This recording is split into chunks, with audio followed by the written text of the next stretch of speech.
Okay, so we are going to take a look at some student samples of the open response so that we're all on the same page. I'm seeing a lot of really great submissions on the first try in our first draft with the mindfulness open response.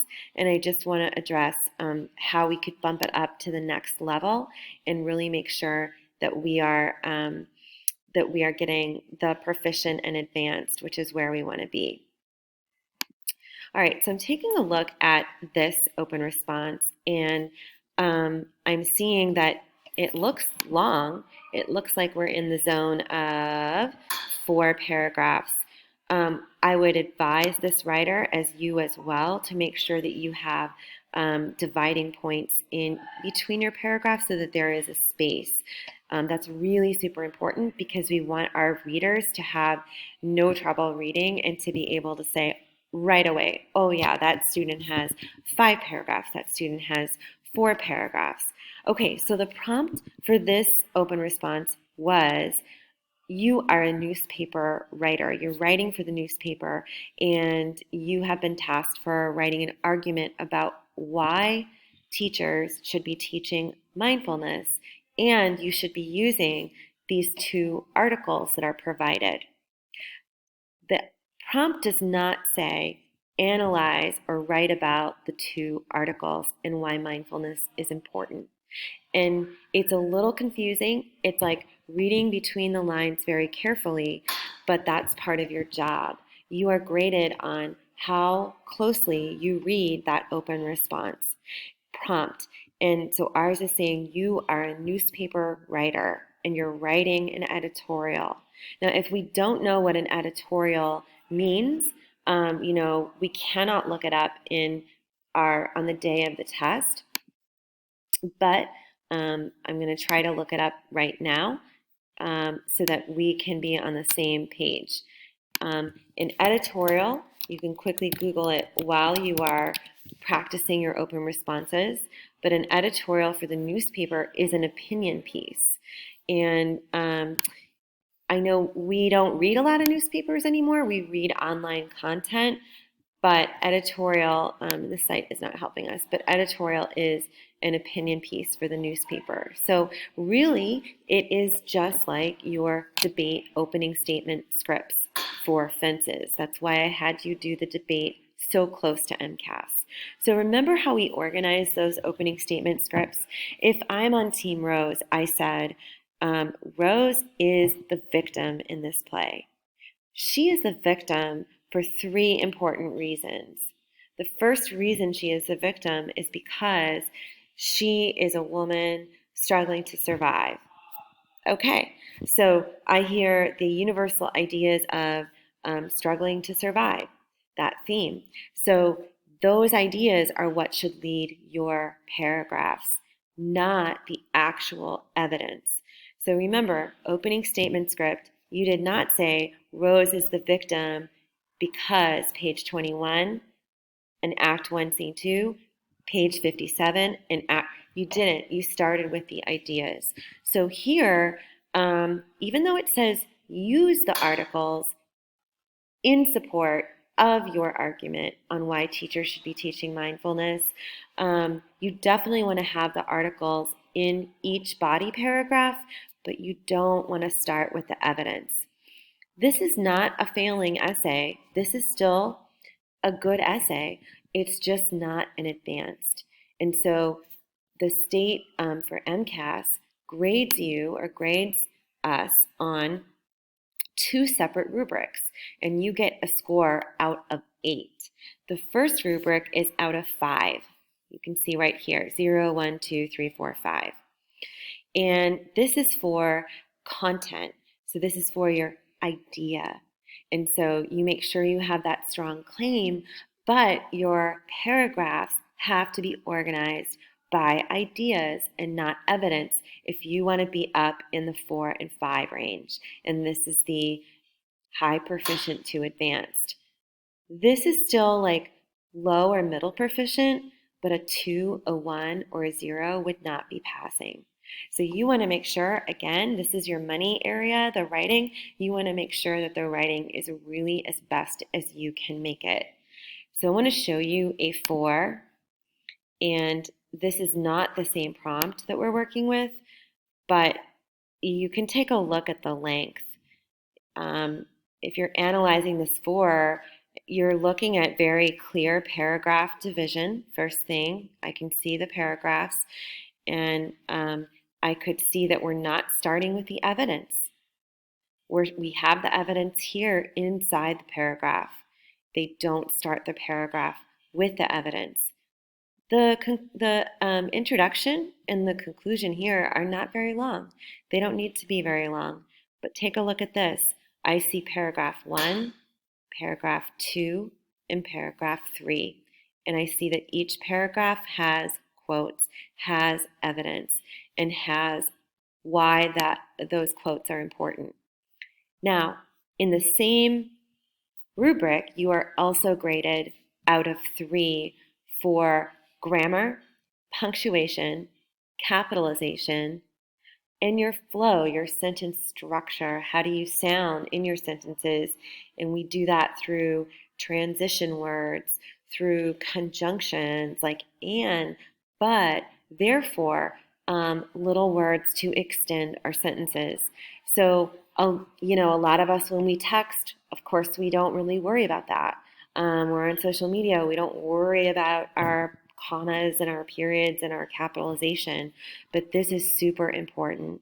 And what I see across the board from a lot of students, no matter what school, is that students are not putting in the periods, the commas, the spaces after a comma. There's always a space after a punctuation mark. And we think, hey, it's so small, it's so little, not a problem. Guess what? It is a problem. You want to capture and grab these 3 points. It's going to boost you over to the top, to proficient or higher. So I'm going to return to the student writing, and I really like how the student starts off with an idea to grab the reader, and the writer is taking a stance and saying that mindfulness is beneficial, and mindfulness helps teachers and students. And so they are addressing the prompt and answering the prompt directly. And at the same time, they are writing as if it was a debate. They're writing for a newspaper editorial. They're writing as if I said, hey, go out and write this story on why mindfulness is really important and that teachers should be teaching it. Same thing, if I ask you to do a debate and say, argue why why teachers should be teaching mindfulness, this is a great beginning to capture the reader. The writer does not start with, in the article, when mindfulness meets the classroom, the writer says, and in the other article, the writer says, because that's not what the prompt is asking. However, take a look at this writer's first body paragraph. They start with the article, the evidence. So my feedback to this student is great beginning with a hook, but you need to organize your body paragraphs with what? With ideas. I can't type today. One idea for each body paragraph.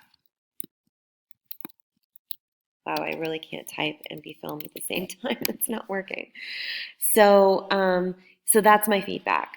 So let's find the idea that this writer can organize this paragraph with, and looking at what comes after the quote that this writer chose. Positive outcome. Let's see. Comfortable, different situations. Mindfulness is a good and positive way to release stress. So here it is. I would start it off with this sentence right here. Mindfulness is a good and positive way to release stress. And this is important because, okay, so that's definitely where we want to be.